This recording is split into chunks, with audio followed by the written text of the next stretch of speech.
Content warning. This series discusses sexual assault and the murder of a child. This episode contains descriptions of violence and forensic evidence. Listener discretion is strongly advised.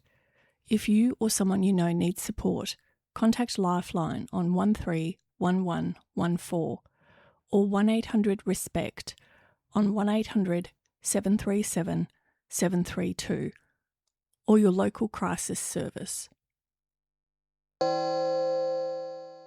On the evening of Monday, 20 March 1978, 13-year-old Denise McGregor vanished in Pascoe Vale, somewhere in between the intersection of Westgate and Anderson Street and her home on Bell Street, less than 200 metres away.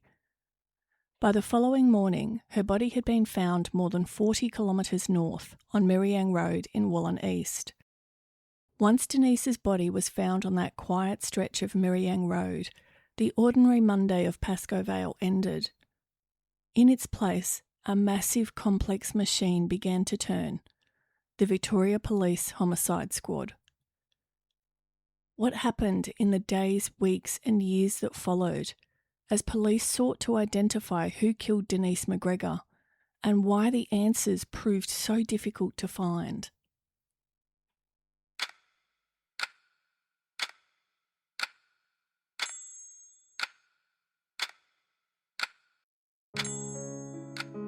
Part 2, Denise McGregor, The Investigation. 21 March 1978. After Wollin Police receive a report that a body had been found on Merriang Road, Douglas begins securing the scene.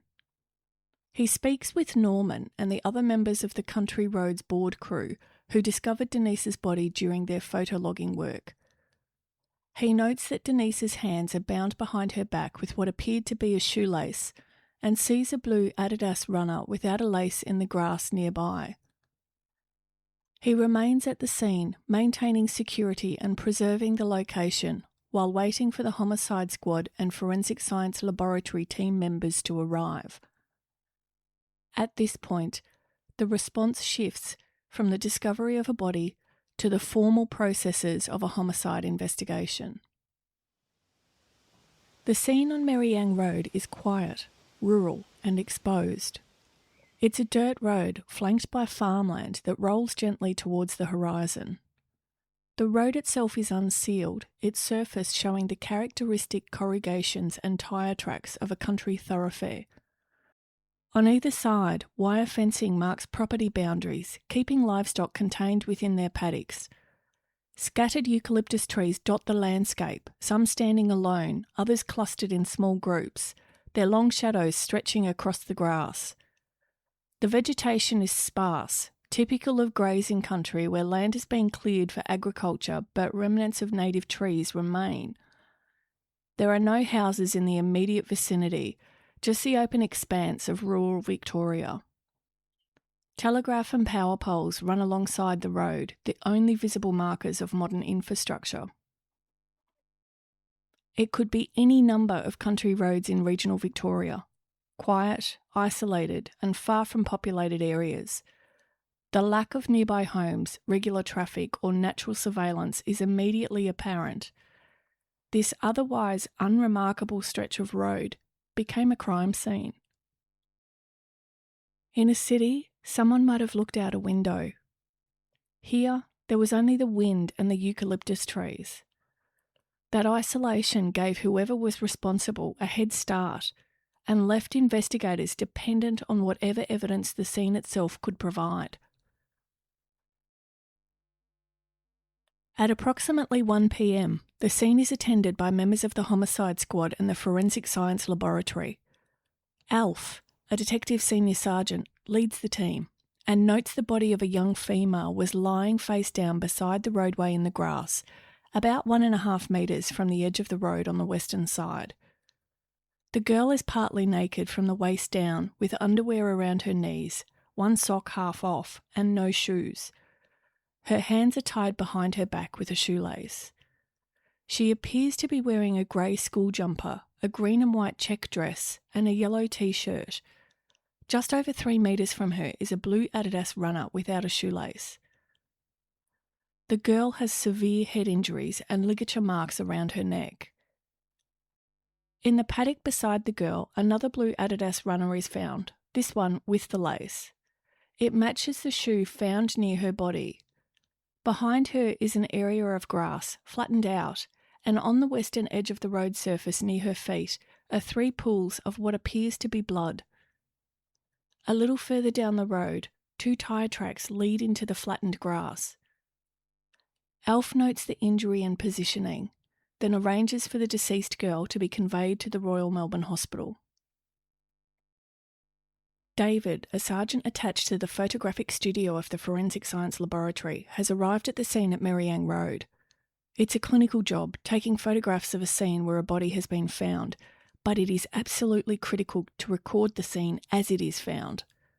He walks around observing, finding the best angles to get the best visual information. Merriang Road is captured looking south. The road shows clear vehicle tracks in the dusty surface, and a member of police stands where the girl's body has been found. David moves closer, and a photograph of the flattened grass, a discarded shoe, and the girl is captured next.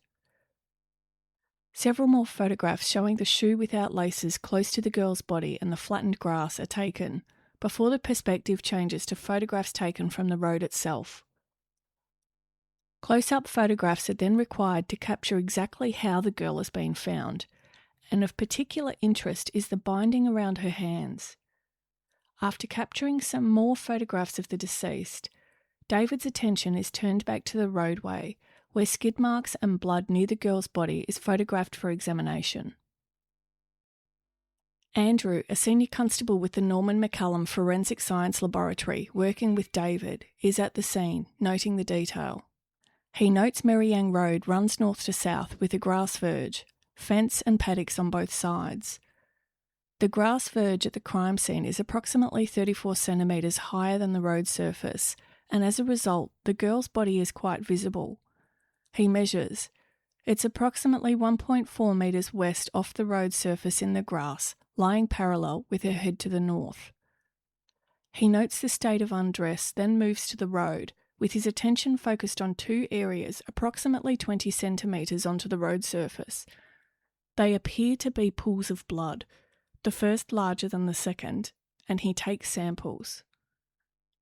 In a case like this, every item is recorded, but only some of it will ever speak. Shoes, blood, tyre marks, documented precisely, and then tested for meaning. Norman, still shaken after his discovery a few hours ago, notes the time of 1:30 p.m. as he gives his formal statement to Alf. He remembers the book he had found approximately 12 kilometres earlier on Merriang Road, Danish erotica, as every detail, no matter how small, is recorded in an attempt to identify the girl. Andrew continues with the forensic examination, documenting distances, locations, and collecting items for testing. He notes the blue sneaker without a lace 2.9 metres south of the body and 60 centimetres west of the road surface in a large area of flattened grass. While collecting the shoe, he notes the other of the pair, still tied, 2.5 metres west of the fence post situated just south of the girl. A Marchant's lemonade bottle is found a little further into the paddock. It is taken for testing also. It's the road itself that may hold some answers. By the edge of the virgin road surface, there's an indistinct tyre mark, and 1.3 metres north of that is a second tyre mark, approximately 18 centimetres wide.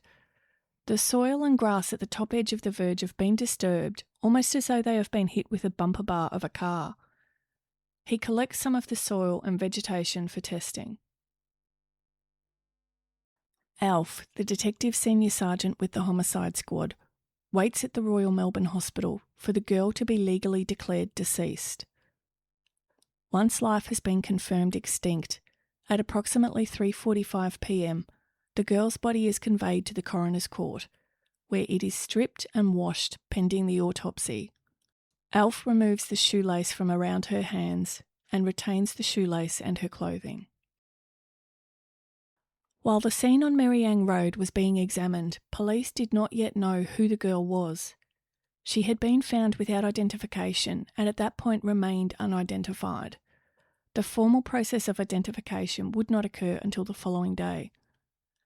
As a result, there was no immediate connection between the crime scene north of Melbourne and the suburb of Pascoe Vale, where, the night before, a 13-year-old girl had failed to return home.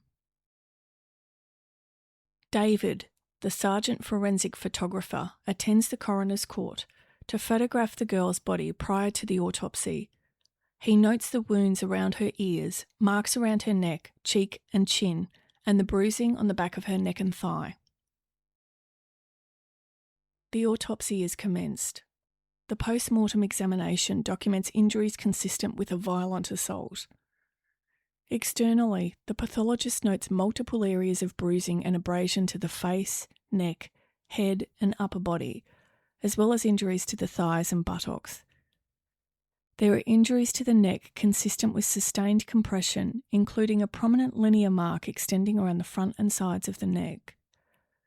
Collectively, these findings indicate significant force applied to the neck. Internally, examination of the chest reveals congestion of the heart and lungs, findings commonly associated with asphyxiation.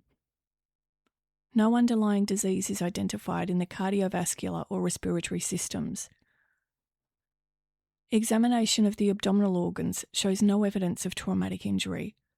Stomach contents are retained for further analysis as part of the forensic examination. The most severe injuries are identified within the skull and brain. There is extensive injury to the right side of the head, including fractures involving the base of the skull and associated brain trauma. These injuries are consistent with severe blunt force impact. A range of additional forensic investigations are undertaken, including toxicology testing, stomach content analysis, and the collection of biological samples for laboratory examination. Based on the totality of the findings, the cause of death is determined to be asphyxiation in combination with skull fracture and cerebral injury. The injuries documented in the autopsy are confronting, not because of their detail, but because they confirm that a 13-year-old child was subjected to extreme violence. That reality is difficult to sit with, and it should be. Further description would not add understanding and would risk causing unnecessary pain to those who knew and loved her. But it did confirm one thing. This was a crime of sustained, deliberate violence. From this point on, the investigation was no longer about uncertainty or accident. It was a homicide investigation driven by the need to reconstruct how Denise McGregor had been taken from a suburban street in Pascoe Vale and left on a rural road more than 40 kilometres away north of Melbourne.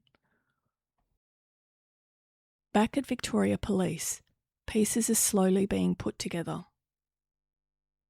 Investigators have an idea of whom this girl may be.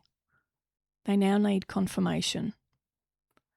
With that suspicion forming, police turn their attention to Pascoe Vale. Whilst formal identification has not yet occurred, it is suspected that the deceased is Denise McGregor. This is no longer a search. It is an explanation, one that will never be sufficient. From this point on, the investigation carries two parallel responsibilities: to establish what happened to Denise McGregor, and to do so with an awareness of the family who must live with the answers or the absence of them. Police reconcile the missing person report from the night before and, after getting up to speed, head to the milk bar at the intersection of Anderson and Westgate Street to speak to the proprietor. The homicide investigation around the Pascoe Vale area begins. Sam, the owner, is approached by police, where he informs them that Denise had not been in his shop the evening before.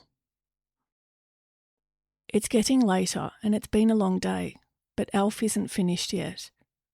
He attends the forensic science laboratory, where he hands over the body samples taken from the earlier autopsy. The scientific investigation is just beginning.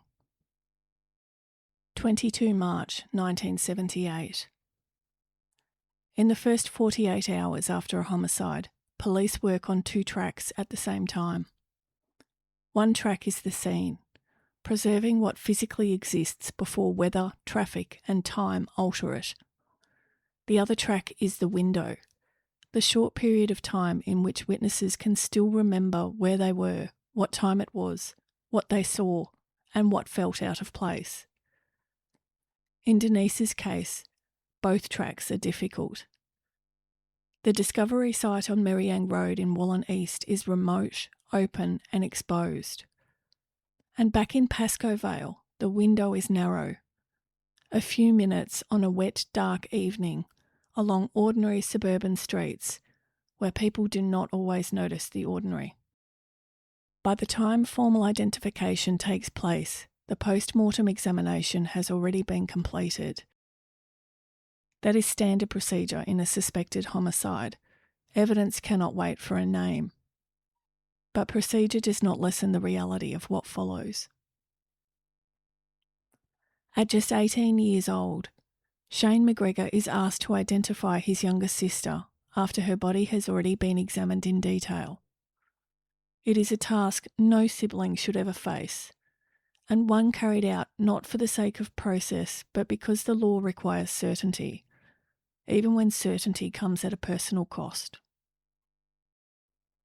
He travels from Penshurst to the Coroner's Court in Melbourne, where he formally identifies the deceased girl as his sister, Denise Gail McGregor. By now, the story is no longer contained within police stations and interview rooms. Newspapers carry the news across Victoria. Denise's death is reported in blunt, urgent headlines. Her name, her age, and the fact of her killing enters the public space. As that happens, police return to Pascoe Vale. The questions are no longer abstract. They are no longer hypothetical. They are about Denise, where she was seen, what time it was, and who might have crossed her path in the minutes before she disappeared. The milk bar at the intersection of Anderson and Westgate Streets is visited again. When spoken to on the previous evening, the proprietor, Sam, had said that he had not seen Denise. Now, with Denise identified and her movements under closer examination, he recalls seeing her in the shop. He tells police that Denise came in at around 6:30 p.m.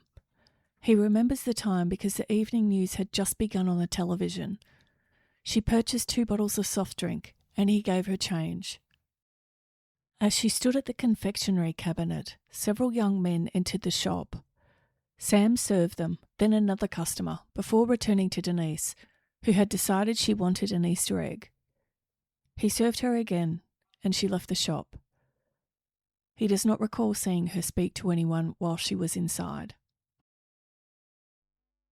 The exhibits and samples, Denise's clothes, the shoelace that bound her hand, and the samples of blood from the road surface in Wallen East are taken to the Forensic Science Laboratory for testing. The forensic photographer attends the scene at Merriang Road again to collect further samples of the grass, vegetation and soil to try and piece together parts of the story that, for the moment, don't fit in. 23 March 1978. The investigation is no longer unfolding quietly. Dozens of Denise's friends are questioned in an attempt to rebuild her timeline, where she went after leaving school, who she was with, and how she spent the hours before she failed to return home. For police, these conversations are not about theory or motive. They are about routine, ordinary movements, casual decisions, and the last small choices made on an unremarkable evening. Each account is recorded, compared, and placed against the narrow window of time in which Denise disappeared. The inquiries established that Denise was a friendly and well-liked girl, but none of the conversations yielded a definitive suspect. Newspapers across Victoria continue to report on Denise's death, reflecting statements made by police at press conferences. the coverage emphasises the absence of witnesses to an abduction, noting that no one has come forward to say they saw Denise being forced into a vehicle. In that context, early reporting reflects a view expressed publicly by police that Denise may have known the person responsible. It is presented not as a conclusion, but as an explanation offered in the absence of clearer answers. The same reports place Denise's murder within a wider pattern. Senior police acknowledge that the homicide squad is stretched, describing the pressure of multiple unsolved killings occurring within a short period of time. Appeals for public assistance are repeated, with investigators stressing that even small or seemingly insignificant details may matter. 24 March 1978. Time is slipping away. By now, investigators are acutely aware of what is being lost with each passing hour. Memories dull, routine resumes, and the chance to capture small, time-specific details begins to narrow. The homicide squad set up a caravan in Anderson Street, near the milk bar where Denise was last seen. It's designed to give police as much exposure to people in the neighbourhood and an easy opportunity for anyone to report anything that they may know or recall that could be relevant to the investigation. Police cars using loud hailers tour the area, urging residents to give information to the van. The response, as described by investigators, is marvellous. Information is provided that not only helps to broaden the investigation, but to rule out certain lines of inquiry. But still, Denise's killer remains at large, and the clock is ticking. 28 March 1978. The days have become a week. It's the day of Denise's funeral, and at Faulkner Cemetery, Denise McGregor is laid to rest. She was 13 years old. The funeral marks a pause in the public record, a moment of mourning for her family, her friends, and her community. For police, there is no pause. The investigation continues under increasing public attention, with lines of inquiry developing in full view of an audience that now expects answers before facts have had time to settle. By the end of March, police faced 3 compounding problems. No witnesses to an abduction, no confirmed timeline beyond minutes, and a crime scene 40 kilometres from where Denise disappeared. Each day that passed narrows the window further. The weeks have become months. In early May, Rhonda, the 15-year-old schoolgirl attending the Shirlene School of Classical Ballet, gives a formal statement to Victoria Police. She recalls seeing the girl near the Anderson and Westgate Street intersection with a look of concern on her face, as if something is wrong. Rhonda thinks back and does not feel that she got the impression she was waiting for somebody. She did not know Denise, but she'd seen a photo of the girl murdered at Wallen the day her body was discovered and thought it was very similar to the girl she had seen. Denise McGregor's killer is still at large, and Victoria Police turn to the commercial television airwaves in an attempt to generate and solidify information. They use a televised reenactment of the last day of Denise's life, around 6:40 p.m, during the nightly news program for 3 successive days. It's the first reenactment by police in around 10 years. The reenactment follows Denise's last known movements near her home and the way detectives believe she was attacked, with the aim of prompting friends or relatives, particularly those who may be aware of or hold suspicions about those responsible, to come forward. The broadcast does not pass quietly. Within days, the televised reenactment becomes the subject of public criticism. Commentators questioned whether the program crossed a line, not in its intent but in its execution, and whether a depiction involving a child's murder should have been presented in that form and at that time of night. But alongside the criticism came something else. Movement. The head of the homicide squad, Chief Inspector Paul Delianis, told The Age the squad received more than 70 contacts over the 3-day screening period, more than 60 before the final episode, and a further 15 afterwards. He describes one lead as particularly good, the type investigators had been hoping for. Most calls did not resolve the case. Some repeated what police already knew. Some couldn't be verified. But in an investigation like this, volume matters because it reopens the narrow window of memory. It prompts people to reconsider where they were, what they saw, and what they dismissed at the time as ordinary. And it exposed a tension that would follow the investigation from that point on, between public sensitivity and public necessity, between restraint and reach, between the risk of harm and the hope that someone somewhere might finally speak. Several days after the broadcast, Victoria Police announced an increase in the reward in an effort to solve Denise's murder. $50,000, a record amount for the time, was offered, reflecting both the seriousness of the crime and the urgency investigators now faced. Police hoped the reward would prompt someone with direct knowledge to come forward, someone who had remained silent or who had not yet recognised the importance of what they knew. But despite the attention, the reward produces no arrest. It's now July 1978, and as Melbourne moves into its deepest part of winter, the pending coronial inquest into the death of Denise McGregor draws closer. Formal statements are taken from Sharon and Carmel McGregor some 4 months after Denise's murder and shortly before the coronial brief is prepared, a timing that reflects standard practice of the period, where early family accounts were often gathered informally and only later formalised as the investigation moved towards inquest. With those statements now on record, investigators begin consolidating what is known, and attention turns to the preparation of the coronial brief. The coronial brief is handed over to Coroner H.W. Pascoe, where police outline their brief of evidence. After talking to hundreds of people, family, friends, neighbours, shop owners, teachers, community members, police have followed inquiries to the Broadmeadows area, to a shop frequented by the youth of the area attracted by the pinball machines.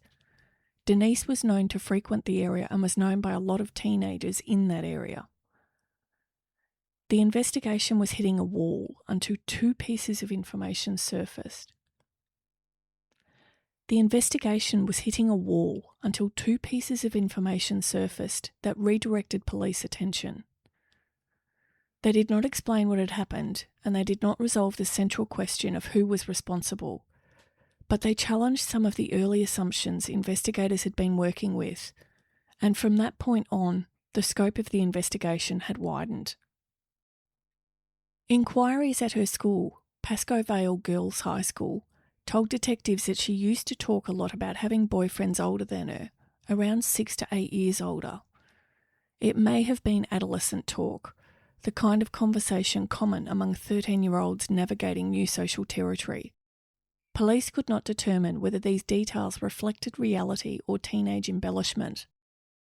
But the strongest lead that the homicide squad feel is one where they have learned that Denise used to use a CB radio at the house of one of her girlfriends.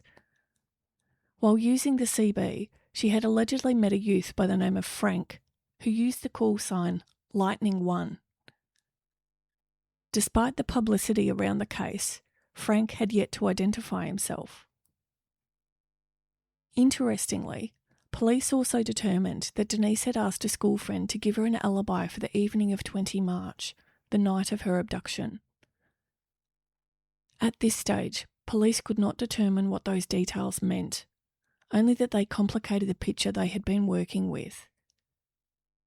They did not establish intent, agreement, or involvement, but they required investigators to consider a wider set of possibilities than had first been assumed.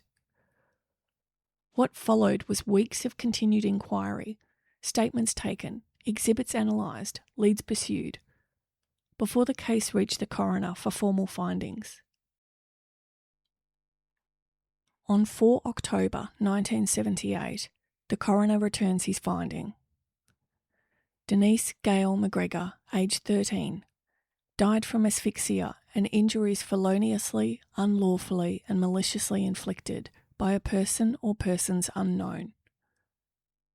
In plain terms, she was murdered and no offender was identified. That finding formalised what investigators already knew in practice. The central question remained unanswered. It closed the first formal chapter, but it did not close the case. In the years that followed the coronial inquest, Denise McGregor's murder remained unsolved. The case stayed open with Victoria Police, revisited periodically as new information, new investigative approaches, and new forensic techniques emerged. But like many unsolved homicides from the 1970s, it entered a long, uneven phase, shaped as much by limitation as by effort. Witness memories faded, leads exhausted themselves. And for Denise's loved ones, the absence of answers became a constant. As time passed, the investigation was no longer marked by daily police activity, but by moments. Brief surges of attention when something, somewhere, suggested the possibility of resolution. Each time a child killer was identified in Victoria or elsewhere, the question resurfaced quietly amongst those who knew Denise. Is it him? Could this finally explain what happened?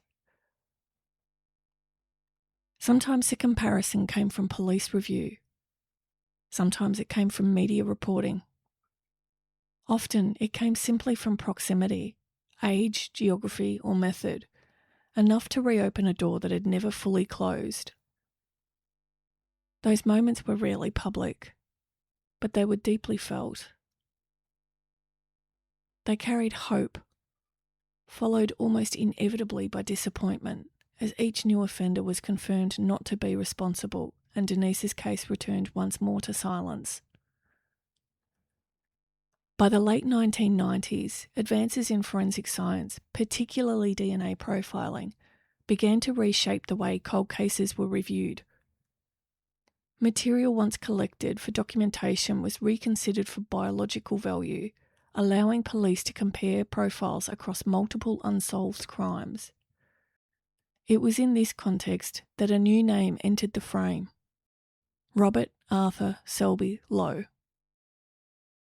Lowe was already serving a life sentence for the murder of 6-year-old Cherie Beasley. As police reviewed a number of unsolved cases involving child victims, Denise McGregor's murder was re-examined as part of that broader process. Police sought to obtain a DNA sample from Lowe, not because he had been charged with Denise's murder, but because emerging technology made comparison possible. What followed was a prolonged legal challenge. For several years, Lowe resisted attempts by police to obtain his DNA, mounting legal action that delayed testing while the scope of police powers was contested and clarified under law. For Denise's family, this period carried its own weight. From the outside, the refusal and the length of the legal process appeared to hold meaning. Each delay suggested the possibility that an answer was being withheld.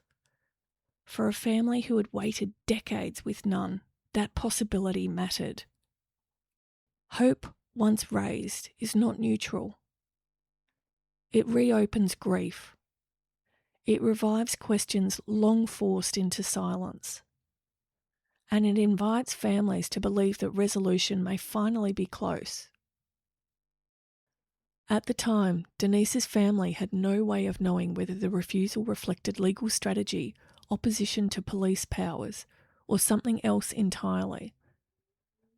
What they knew was only this: that another name had entered the frame, and that the process of waiting had begun again. When police eventually obtained a DNA sample under revised legislation, the result was definitive. Robert Selby Lowe was excluded as a contributor to the biological material associated with Denise McGregor's murder. No charge was laid. No further link was established. The review removed one possibility, but Denise's killer remained unidentified.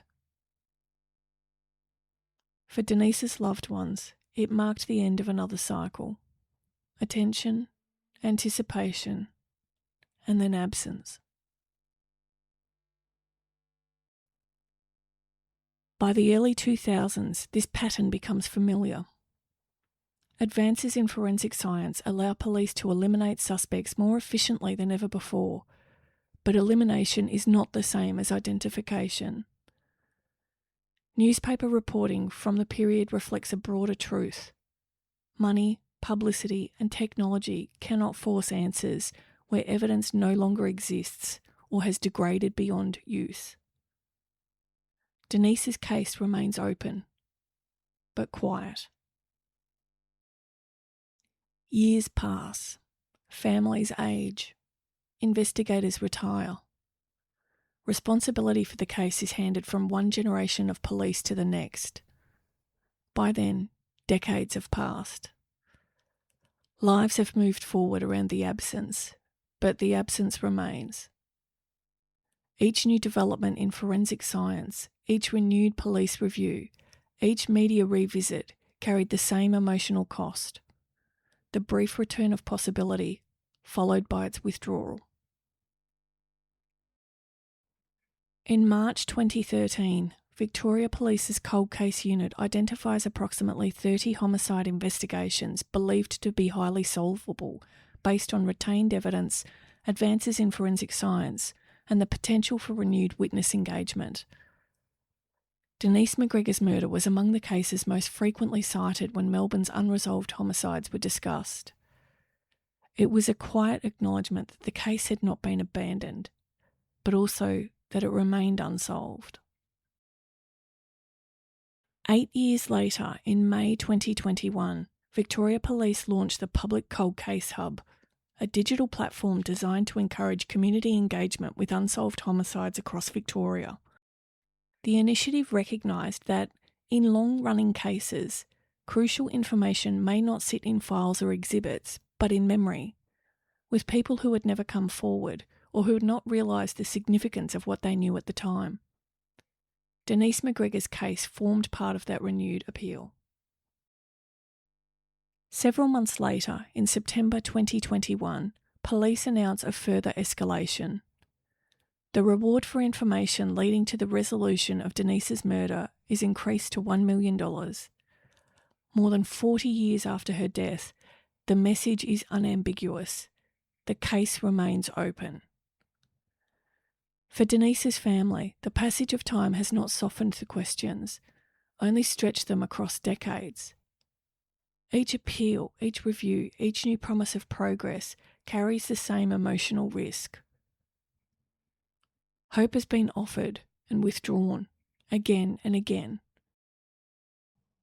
The pain is not only in what happened to Denise, it is in the long aftermath, the unanswered questions, the repeated near answers, and the knowledge that while many cases eventually find resolution, hers has not.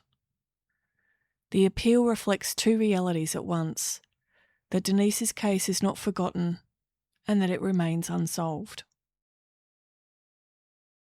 One lead from 1978 has never fully disappeared. Throughout the investigation and in later public appeals, Victoria Police have continued to draw attention to an unidentified CB radio user who went by the call sign Lightning 1 and who Denise was believed to have spoken with before her death. Despite decades of publicity, this person has never identified themselves to police. Investigators have said that Lightning 1 may hold information relevant to the case, not as a conclusion about responsibility, but as a possible source of knowledge about Denise's movements or contacts in the days before she disappeared. That emphasis remains consistent in police public material. Now, at present day, Nearly 5 decades after a 13-year-old girl disappeared on a short walk home, the central question remains unanswered. Who took Denise McGregor from a suburban street in Pascoe Vale and left her on a rural road north of Melbourne? That question did not end with the inquest. It did not end with DNA testing. And it did not end with a reward. It remains. For weeks, investigators worked methodically, following routines, recording statements, testing possibilities, and narrowing what could be known from what could not. Hundreds of hours, hundreds of names, countless fragments of information gathered in the hope that somewhere within them was the answer to a single question. But investigations are shaped not only by what is found, they are shaped by what survives. Some evidence fades. Some records are lost. Some moments pass without being recognised for what they were. In the years since Denise McGregor was murdered, new tools have emerged, new technologies, new ways of testing old assumptions. But technology cannot create evidence where none remains. It can only work with what is left behind. The investigation we've traced, from the first hours on Merriang Road through decades of review, represents thousands of hours of police work. In our next episode, we step away from suspects and theories and examine the limits. What still exists? What can be tested today? And what may be gone forever? Because understanding what cannot be answered is just as important as understanding what can. Join us for episode 3, where we examine what remains and what modern re-examination can and cannot reveal. If you have information that could assist police, please contact Victoria Police Crime Stoppers on 1800 333 000 or submit a confidential report online via www.police.vic.gov.au/crime-stoppers. Some names and non-essential identifying details have been changed for privacy. All core events and timings are drawn from publicly available records, inquest materials, and contemporaneous reporting. Unsolved, unforgotten, unfinished.